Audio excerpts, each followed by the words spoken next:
And I guess just one specific example that we can talk about with the editing, just also bringing it back to just on top of how well this movie was executed narratively, just how well it was executed on a technical level as well. Do you remember, like, in the climax of the movie, Tim finally finds the girl and then he's having to fight off the scorpion? How, like, like he tells the girl to close her eyes, and then in the editing, it's just like the screen keeps on blacking out and stuff. Yeah, and it's like, and every time she opens her eyes, she only sees glimpses of the ensuing struggle, and then when she closes her eyes again, we're only just left with the muffled sounds of struggles and the fighting and stuff. It's just always that constant on the edge of your seats kind of like dread moments, you know? It's putting you in a really uncomfortable seat. You're Yeah. in the seat of the child being in this traumatic situation. It's like you're strapped in. You're strapped in. You're in their point of view. Just masterclass in editing throughout, building up tension. It's just all those little moments like that. It just, again, makes me wonder how in the world did they do this with the budget that they had to, to make the audience really just so tense, you know? God. And make you fear for, you know, people's safety as well, and to make you so emotionally invested in everyone. Like, honestly, when I was watching it the whole time, I was like, It's like, oh my God, is he gonna get through this? like, I've seen so many horror movies that never make me feel like that. But this movie made me squint. Like, I was just in my seat in dread. I was Yeah. feeling anxiety. When you're watching movies like The Exorcist and all those supernatural shit kind of horror films, The Exorcist is a good movie. But I'm saying, like, nowadays a lot of horror films, they just rely on jump scares and stuff like that. And it's hard to take on the supernatural horror elements because it's not real. Yeah. It doesn't feel real. It always feels like it's you can escape through the guise of knowing that it's supernatural. Yeah. But in this film, it's so grounded in realism that you feel like there's no escaping this harsh reality. And you know it happened. It actually kind of happened. Well, I mean, you know, creative liberties taken here and there. But it actually happens. yeah, reality is what's scary. And that's, I think, is what made that blacking out scene so tense. I think also, too, just like implied action as well, when the ex-cartel just like talking about doing the deed with somebody. Okay, it's already not YouTube safe, but like doing the deed with somebody he thought was age 25, but turned out to be like at least Underage. half that age. Let's just put it that way.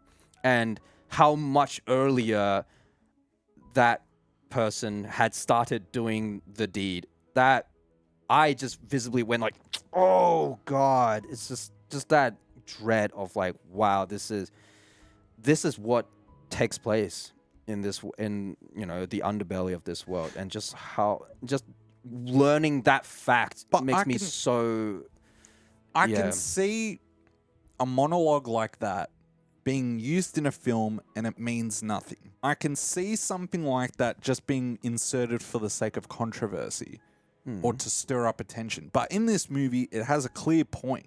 It's for this character's arc, like to help us sympathize with them and understand why they're involved with it, to understand their motivation for how they've changed their life around. Yeah, the shock value serves a purpose for us to get behind, like, why he is, you know, why he's now wanting to reform himself, you know, seeking redemption. Yeah, no, agreed. There was one scene in particular, it wasn't so much from an editing standpoint, but the performances involved. Like I said, Jim Caviezel has this very tough job of having to pretend he's one of these elites that's part of the child trafficking Yes. in order to catch and arrest the actual criminals. And there was one scene in particular where they're on this island, all the children have been brought in on the boats, and one of the head honchos, head criminal, he's saying that he wants to, you know, take the child away, and One child in particular. one yeah. child in particular.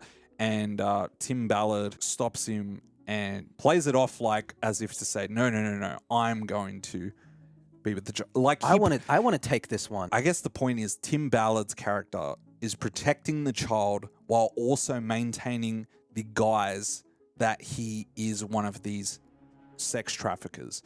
And it was so well done, the performance from Jim Caviezel of holding back the horror and realizing that he has to play undercover so well because this child's life is at stake. Like, imagine being an undercover cop, and if you fuck this up and they see through your disguise, you die, but not just you, the child dies. And the emotional stakes that were going on and seeing them play out in that scene through the performances of all three actors involved was phenomenal. Having to pretend to enjoy doing what they do, that eats you away.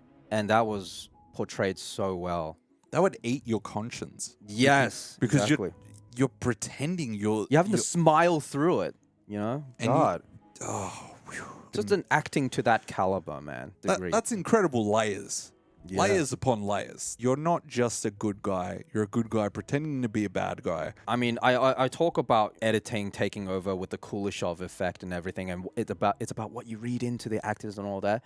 This is one of the rare exceptions where the performance sold itself. There was no editing trickery needed. It just needed for the camera to just linger and just let the play out, or to see the lack of action happen on screen for the audience's mind to go racing, you know, about what could be happening behind closed doors. Well, you know? I guess it's like what you said earlier.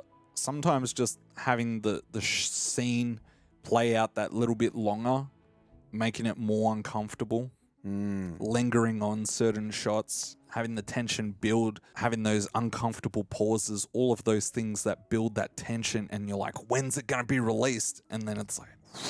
And I just knew we were going to be in for a ride. Like at the very beginning, like when they were pretending to take the kids in for auditions and then they closed the door. But then that shot lingers for a long time to really build the something feels off here gut feeling. I mean, you know, That's how you they know know. straight away. You can hear it, and you can tell Oh, yeah, you something can hear is it, wrong. yes. You're kind of hoping it's not going to happen. Yeah. You're But something in praying- your gut. You know? You're praying Please. it's not going to happen. That things go differently, and then when they don't, you're like, Yeah. it's tough. And just that ethereal music once again. Yeah, it sets like a somber tone. It's just a mixture of like hopelessness and hope at the same time, because in the beginning it sets off that like something's gonna go wrong, but then in the ending it's used again, but this time it elicits like feelings of hope to it. It's a very mixed bag. It sounds incredible. Soothing to the ears. It's used in scenes like, especially when on the island they played that bit, so it's oxymoronic. I guess it's I both. guess the music suits both tones depending on what you see visually, but the music's able to kind of blend in with what's going on and suit either mood, Yeah. because it's such well created music that it can apply to both the inspiring hopefulness and also the absolute dread. Yeah, what I got out of hearing that piece was that it was both of those simultaneously. That's something, you know? Yeah, that's to create music like that. That's phenomenal.